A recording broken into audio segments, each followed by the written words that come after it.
Welcome back to my channel. চলে এসেছি আজকে আবারও একটা ব্লগ ভিডিও নিয়ে। তো কিসের ব্লগ ভিডিও হতে চলেছে সেটা তোমরা খুব শিগগিরই দেখতে পাবে। পুরো ভিডিও তার জন্য দেখতে হবে। আর চলো, এখন আমি রেডি হয়ে গেছি, আর এখানে তোমাদের দাদা ভাইও রেডি হয়ে গেছে, আর এখানে আমার সোনা পাপাও রেডি হয়ে গেছে। তো আমরা কোথায় যাচ্ছি, কি করব, সবকিছু শেয়ার করব, পাশে থাকো, দেখতে থাকো। ও ফ্রেন্ডস, আমরা রেডি হয়ে গেছি, আর এই যে আমার ছোট বোন, ঠিক আছে, সেজে সেজে পাগল হয়ে যাচ্ছে। আবার 5 মিনিটও লাগেনি সাজতে, আরো সেজেই যাচ্ছে। তো চলো, পরে দেখা হচ্ছে, সেজে নিক।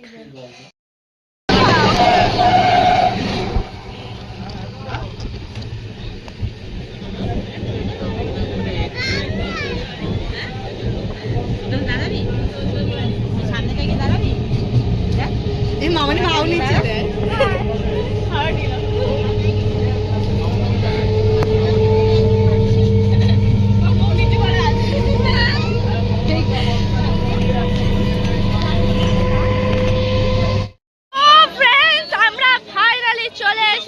বড় মায়ের মন্দিরে, যেখানে আমার অনেকদিন ধরে আসার ইচ্ছা ছিল। তো তোমরা আশপাশটা দেখে হয়তো বুঝতেই পারছো, এখনো পর্যন্ত মন্দিরের সামনে যেতে পারিনি, তাই খুব এক্সাইটেড। চলো মন্দিরের সামনে গিয়েও তোমাদের সাথে দেখাবো। তো ফ্রেন্ডস, আমরা এমন দিনে বড় মায়ের মন্দিরে এসেছি, আর বড় মা দেখেছে যে এখানে একদম ভিড় নেই। এত ফোনে আমি ভিড় দেখেছি, একদম ভিড় নেই। আর এখানে আমি ডালা নিয়ে নিয়েছি, মূলো দিয়ে পুজো দিতে হয়, তো মূলো দিয়ে ডালা নিয়ে নিয়েছি। এখানে মা জেঠিরা সবাই এসেছে, ওরাও পুজো দেবে, তাই জন্য ডালা নিয়ে নিয়েছে। তো চলো, বড় মায়ের মন্দিরের সামনেই পুরো আছি, তো তোমাদের বড় মার সাথেও অবশ্যই দেখা করো। রাহুল, কোথায় এসেছো? বলো আমার সাথে। ধর্ম যার যার, বড় মা সবার।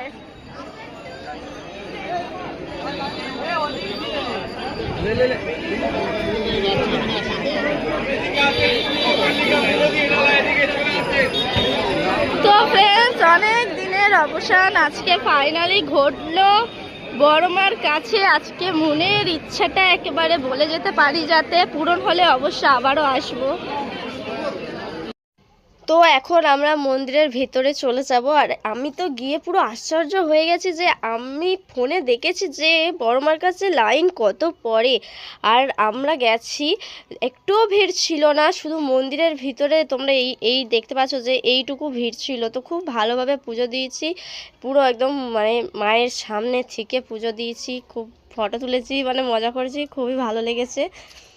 তো তোমরাও দেখতে পাচ্ছ, আর ভিডিওতে ভালো করে বোঝা যাচ্ছে না বলে একটা ফটোও দিয়ে দিলাম মায়ের। তো যারা যারা এখনো পর্যন্ত মাকে দর্শন করোনি, করে নাও তাড়াতাড়ি। তো তারপরে আমরা বেরিয়ে একটু চলে গেছিলাম গঙ্গার পাড়ে। তো গিয়ে একটু ঘোরাঘুরি করছিলাম, তারপরে ফটো টটো অনেক কিছু কিনলাম। তো বড় মায়ের ফটো নিলাম, তো খুবই ভালো লেগেছে। আর গঙ্গার পাড়ে গিয়ে একটা মানে আমার একটা ইচ্ছা ছিল, যেটা বড় মাকে বলেছি, পূরণ যদি হয়ে যায় তোমাদের অবশ্যই তো জানাবো। আর পূরণ হলে আবারও যাব বড় মার কাছে পুজো দিয়ে আসতে।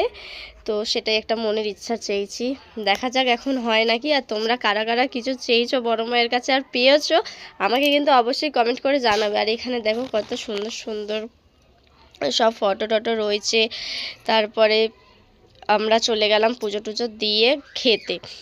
খিদে পেয়ে গেছিলো সবার, তো ওখানে নিরামিষ কচুরি তরকারি আমরা খেয়ে নিলাম। তারপরের দিনই আমাকে হসপিটালে ভর্তি হতে হলো আমার ছেলেকে নিয়ে, তোমরা সবাই জানো সেটা। তো সেটা দেখতে থাকো তোমরা, কি বলছে ও তোমাদের সাথে।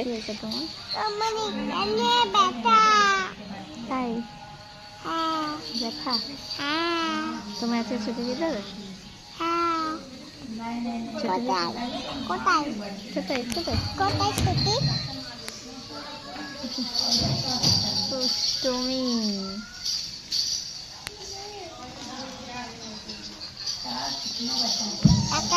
তো ফ্রেন্ডস, আমি বড় মায়ের কাছে গেছিলাম, তোমরা সেটা সবাই জানো, আর আমার খুবই ভালো লেগেছে। আর তারপরে আমার ছেলেরও শরীর খারাপটা হয়ে গেছিল, ডাক্তারখানায় ভর্তি ছিল, সেটার একটু ক্লিপ তোমাদের সাথে শেয়ার করেছি। আর চলো, এই ব্লগ ভিডিওটা আমি এখানে শেষ করছি। কেমন লাগলো অবশ্যই কমেন্ট করো, আর ভালো লাগলে একটা লাইক করে দিও। যারা যারা এখনো পর্যন্ত আমার চ্যানেলটাকে সাবস্ক্রাইব করোনি, এক্ষুনি যাও আর চ্যানেলটাকে সাবস্ক্রাইব করে নাও। তো চলো এখন ভিডিওটা শেষ করছি, টাটা।